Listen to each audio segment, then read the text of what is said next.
రమేష్ మాత్రం నిజంగానే ఊరు విడిచి దారి తెలియకుండా నడుస్తున్నాడు. అలా ఒక రోజంతా నడిచి ఒక అడవికి ప్రవేశించాడు.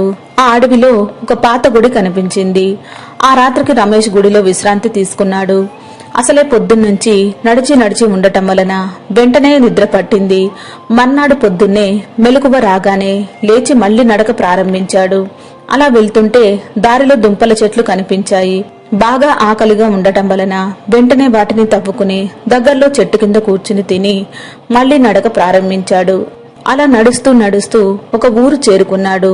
విచిత్రంగా ఊరి వాళ్ళు ఏ పని చేయకుండా ముచ్చట్లు పెట్టుకుంటూ కనిపించారు. అందులో కొంతమంది ఒంటికి నల్లటి నూనె లాంటిది ఏదో పూసుకుని ఉన్నారు. ఆ ఊళ్ళో వీధులన్నీ చెత్తా చెదారంతో నిండి ఉన్నాయి. ఆ ఊరిని అక్కడ మనుషులు చూసిన రమేష్ కి చాలా ఆశ్చర్యమేసింది. మనుషులు ఇలా కూడా ఉంటారా అని. నమస్కారం అండి, నా పేరు రమేష్. చాలా దూరం నుంచి వస్తున్నా. ఇదేంటండి, ఊరంటే వీధులన్నీ శుభ్రంగా కలాపి చల్లి అందమైన ముగ్గులతో ఉండి రకరకాల చేతి వృత్తుల వారు తమ పనులు తాము చేసుకుంటూ ఉండి గేదెల అరుపులతో సందడి చేస్తూ రైతులంతా పొలం పనులకు వెళ్తూ పచ్చని ప్రకృతితో కళకళలాడుతూ ఉందనుకుంటే ఇక్కడేమో అందుకు భిన్నంగా ఉంది. అసలు ఇది ఏ ఊరండి? ఇది దొంగలగూడెం. మేమంతా దొంగతనాలు చేస్తూ పక్కవారిని మోసం చేస్తూ ఇతరుల కష్టాధితం మీద ఆధారపడి జీవించే వాళ్ళం. మాకు పక్కవాడితో పని లేదు. ఇక ప్రకృతి పచ్చదనం మాకు అవసరం లేదు.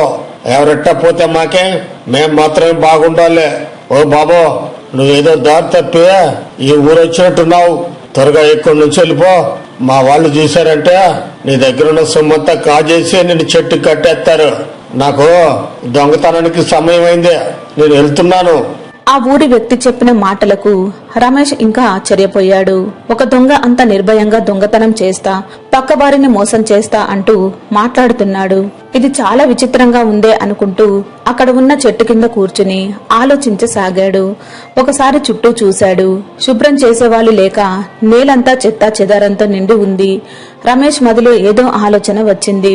వెంటనే లేచి అక్కడ నేలను కొంత మేరకు శుభ్రం చేశాడు. దగ్గరలో ఉన్న పొలాల వైపు వెళ్లి పాకకు కావలసిన కర్రలు, జనుము ఏరుకుని తిరిగి ఊళ్ళో తాను శుభ్రం చేసిన ప్రదేశానికి వచ్చి ఆశ్చర్యపోయాడు. తాను వెళ్లి వచ్చేంతలోనే ఎవరో అక్కడ పాక వేసుకుని ఉన్నారు. ఇక చేసేదేం లేక మరొక ప్రాంతంలో చెత్తా చెదారాన్ని శుభ్రం చేసి కర్రలు పాతి జనుముతో పాక తయారు చేసి తన దగ్గర ఉన్న కొద్ది డబ్బుతో కొన్ని వంట పాత్రలు కొని తన పాక వద్దకు వచ్చాడు.